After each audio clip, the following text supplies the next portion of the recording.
Hamas और Israel के युद्ध की चिंगारी जापान तक पहुंच चुकी है। रेड सी यानी कि लाल सागर के मिस्ट्री ने इस वक्त इजरायल और अमेरिका को बहुत ज्यादा डरा दिया है। 10 मिनट के कमांडो ऑपरेशन ने अब वर्ल्ड वॉर का बड़ा खतरा पैदा कर दिया है।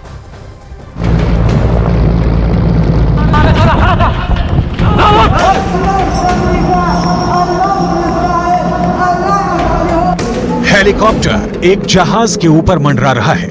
हेलीकॉप्टर की कोशिश है कि वो किसी तरह शिप पर उतर जाए। खतरा बहुत ज्यादा है।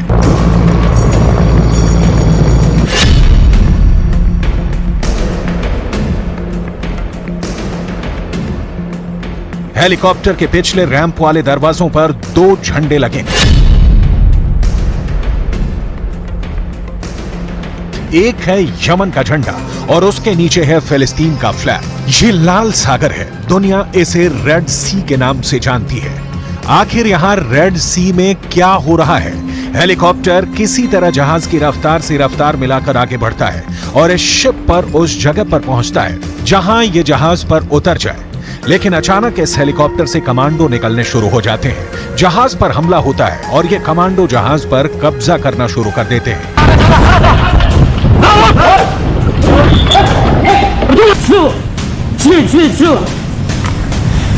AK-47 और बाकी हथियारों से लैस ये कमांडो जहाज पर आगे बढ़ते हैं। हेलीकॉप्टर फौरन जहाज से उड़ जाता है। क्या हो रहा है किसी को नहीं मालूम। ये कमांडो जल्दी से जल्दी जहाज के ब्रिज की तरफ बढ़ते हैं। ब्रिज यानी वो जगह जहां से पानी के जहाज को कंट्रोल किया जाता है। शिप के स्टाफ की तरफ राइफल ताने ये सभी हमलावर जहाज के ब्रिज में दाखिल हो जाते हैं और फिर क्रू मेंबर्स हैंड्स अप करके हमलावरों की इस टीम के आगे सरेंडर कर देते हैं। रेड सी में चलते हुए जहाज पर अचानक ऐसा क्या हुआ कि ये हमला रेड सी की सबसे बड़ी मिस्ट्री बन गया। 2 मिनट के अंदर कैसे पूरे जहाज को इस कमांडो टीम ने अपने कब्जे में ले लिया और इनका मकसद क्या है?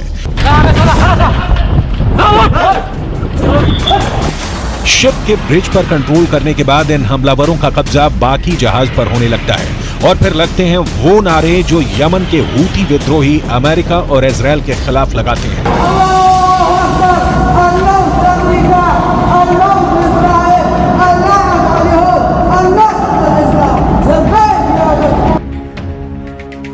ये है जहाज गैलेक्सी लीडर जो लाल सागर से गुजर रहा था और अब यमन के हूती विद्रोहियों के कब्जे में आ चुका है। उसके चारों तरफ उनकी स्पीड बोट है। जहाज पूरी तरह उनके कंट्रोल में है। यमन में बैठे हूती विद्रोहियों की सरकार का दावा है कि उसने इजरायल के जहाज को टारगेट किया है और ये गाजा में बमबारी का बदला है और ऐसे हमले होते रहेंगे।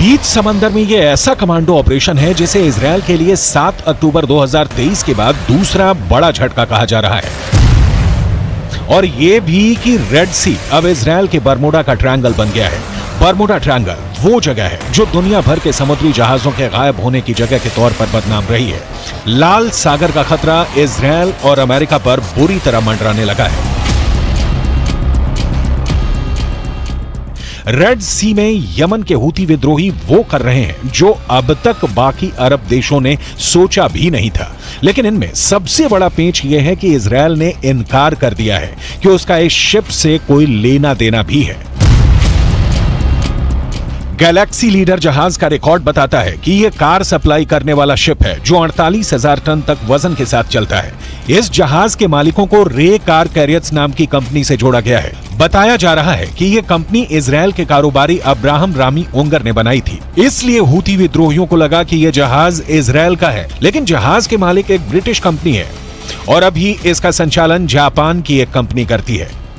またイスラエルとも意思疎通を図りつつ、当事者である保守派への直接の働きかけに加え、サウジ、オマーン、イラン等の関係国に対して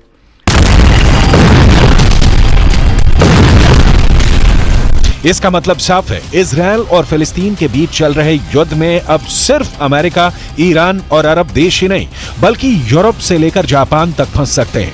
इस युद्ध का दायरा और बढ़ सकता है। जैसा कि शुरुआत से खतरा बताया जा रहा है, गैलेक्सी लीडर के क्रू मेंबर्स में कई देशों के लोग शामिल हैं।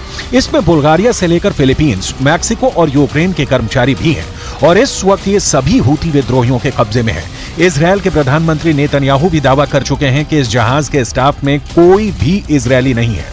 हालांकि यमन, जो इस वक्त गाजा में चल रही बमबारी को लेकर बहुत गुस्से में है और जहां रोजाना इजराइल के खिलाफ हजारों लोग प्रदर्शन कर रहे हैं, वहां बैठी हूती सरकार का दावा है कि उसने इजरायली शिप को ही कब्जे में ले लिया है और इजराइल अब सिर्फ डर की वजह से पीछे हट रहा है।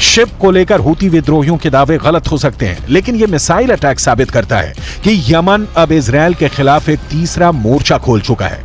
यमन से फायर की जा रही मिसाइल और ड्रोन दक्षिणी इजराइल को टारगेट कर रहे हैं। सवाल है, क्या अब यमन होगा इजराइल का अगला टारगेट?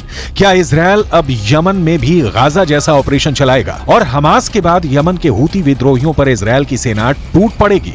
कुल मिलाकर इस वक्त रेड सी की मिस्ट्री इजराइल और अमेरिका के लिए बरमुडा ट्रायंगल वाला खतरा बन चुकी है।